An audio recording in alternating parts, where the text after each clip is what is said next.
Et puis coup de projecteur sur une œuvre surprenante, les photos de la tourangelle Sandra Davo.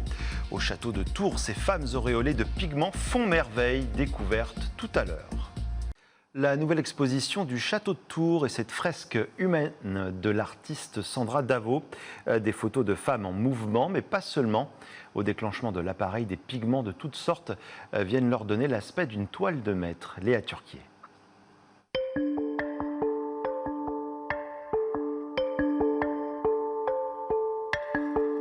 En couleur ou parfois presque monochrome. Cendres, argile, charbon, farine ou même pigments indiens. Des explosions de matière pour les 4 noces de pigments de Sandra Davo. Des clichés singuliers avec des techniques bien particulières. Je suis perchée à 15 mètres de haut avec une équipe de saupoudreurs qui envoie mon signal au micro des 3 mois de filtrage de cendres de cheminée sur mes femmes pinceaux.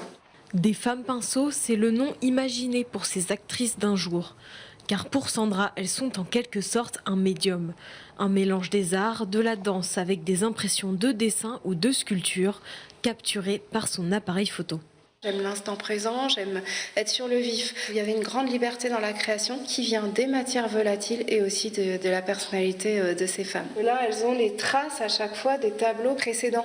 Une évolution au fil des 34 photographies réparties en 5 salles. Le résultat de la coordination d'une centaine de participants au total, un véritable travail de chef d'orchestre, avec des mises en scène précises pour laisser surgir l'inattendu. C'est au départ une inspiration de Gustave Moreau, où c'est une vierge qui s'envole normalement avec une croix. Et ce qui a été complètement magique, c'est que le pigment, lorsqu'il est retombé, qu'il a tapé sur les épaules, il a fait une croix. Les noces de pigments sont à découvrir au château de Tours jusqu'au 16 octobre.